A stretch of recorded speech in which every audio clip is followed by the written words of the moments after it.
Assalamualaikum warahmatullahi wabarakatuh. Sebelumnya izinkan saya memperkenalkan diri. Nama saya Rizky Jabotra dengan NPM 231501665 selaku salah satu mahasiswa yang mengampu mata kuliah keamanan sistem informasi A, di mana di sini saya diberikan tugas untuk memonitoring Ubuntu server menggunakan VRTG yaitu mulai dari CPU, memori, eh, storage, dan traffic.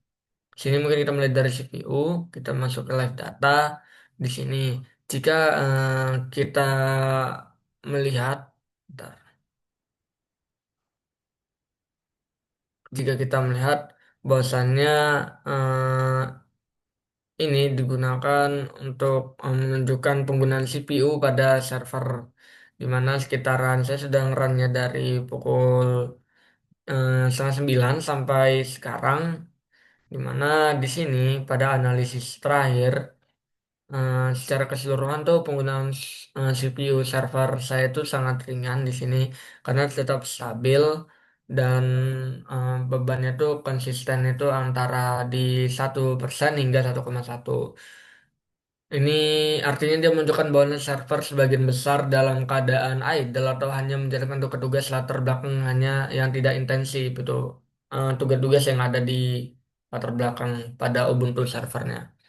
Tetapi di sini pada sekitaran pukul 23.18 itu mengalami lonjakan untuk CPU karena di sini pada jam 23.18 itu saya menggunakan beberapa komen yaitu adalah support sudo apt update dan upgrade sehingga di sini terjadi lonjakan pada CPU-nya melonjak hingga 5%.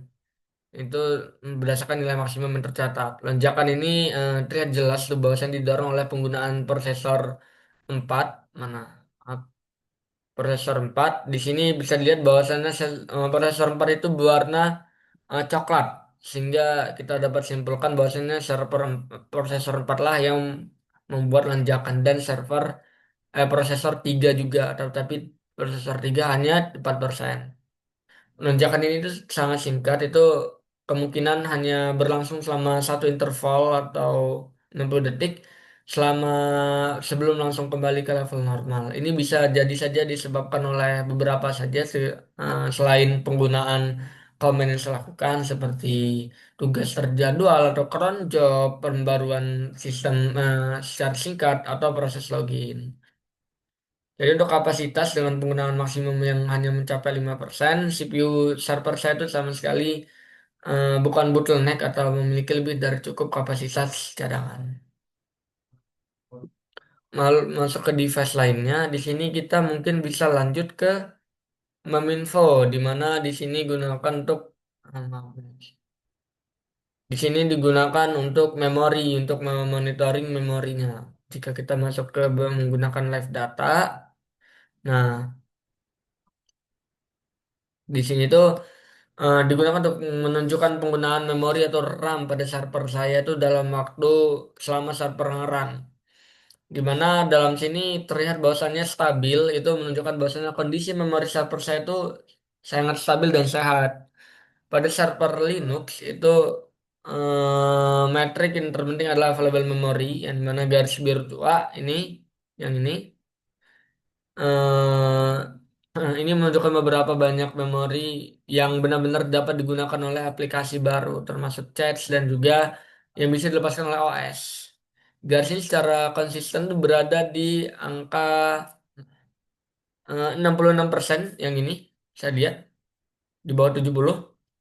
Dan yang berarti ini server saya hanya menggunakan sekitar 34% dari total RAM-nya untuk menjalankan sistem operasi, layanan, dan chat. Masih ada 66% atau 2,20 giga sisa memori yang tersedia. Kita lanjut ke penggunaan swap, di mana penggunaan swap ini 0%, di mana garis swap atau yang mana tadi ini free swap space itu stabil di 100%. Jika kita lihat, ini berarti indikator yang sangat baik yang berarti server saya itu tidak pernah kehabisan RAM. Kita masuk ke korelasi dengan CPU, terdapat sedikit penurunan di available memory. dari 66 ke 64 dan free physical memory dari 9593 sekitar pukul 23.18 di sini agak ada gelombang di mana ini bertepatan dengan lonjakan CPU yang saya kirimkan sebelumnya. Ini menunjukkan bahwa proses singkat yang berjalan pada saat itu tidak hanya menggunakan CPU tetapi juga mengonsumsi sedikit memori sebelum akhirnya melepaskannya kembali. Kita langsung masuk ke device. Kita selanjutnya kita ke storage, di mana storage ada beberapa bagian, di mana kita disk free dulu di sini. Jika kita masuk ke live data, di sini sangat konsisten bahwasannya saya tidak menggunakan memori, di mana memori free-nya, memori yang bebas, itu 22 giga dan totalnya 24 giga, di mana saya berarti menggunakan sekitar 82, 11% di sini, 11% dari memori total, di mana free space-nya free space-nya adalah 89%. Kita masuk lagi ke yang sensor lain. Di sini ada disk free dev. Disk free dev. Sebentar.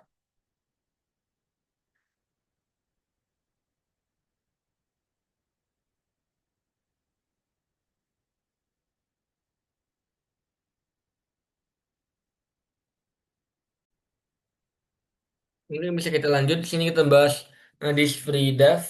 Ya di mana div SHM, di mana ini merupakan, nah bisa lihat. Ini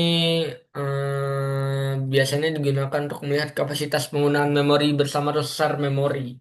Di mana SHM itu merupakan singkatan dari shared memory, di mana artinya ini bukan ruang disk fisik tapi ruang penyimpanan di memori RAM-nya. Ini biasanya digunakan untuk proses aplikasi yang butuh akses data yang sangat cepat.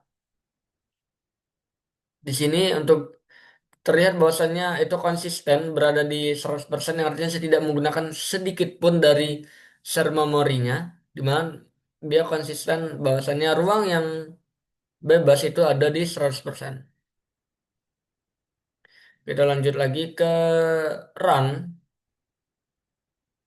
kita live data.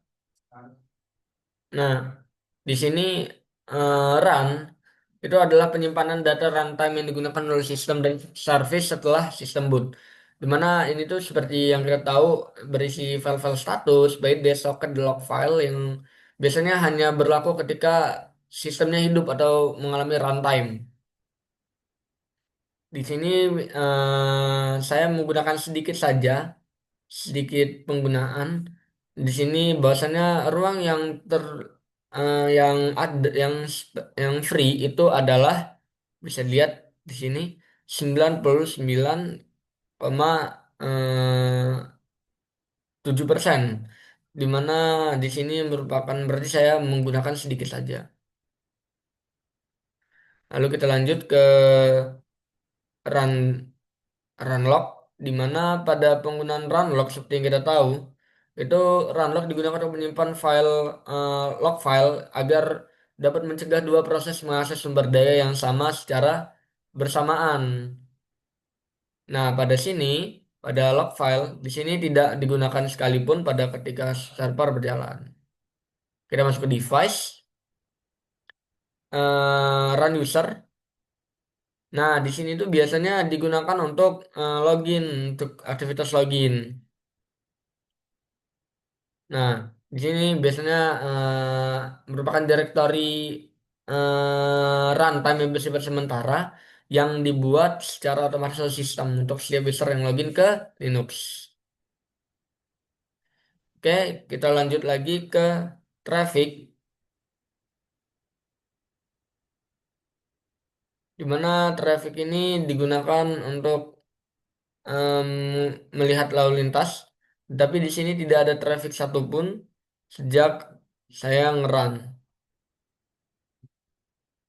Nah, kita balik. Kita ke INP 0S3. Di sini terjadi traffic di mana terdapat 0,307 Mbits di mana digunakan seperti yang saya jelaskan sebelumnya, ini digunakan pada ketika saya menjalankan menjalankan command sistem apt update. Mungkin sekian penjelasan dari saya. Terima kasih. Saya mohon maaf jika ada salah kata. Wassalamualaikum warahmatullahi wabarakatuh.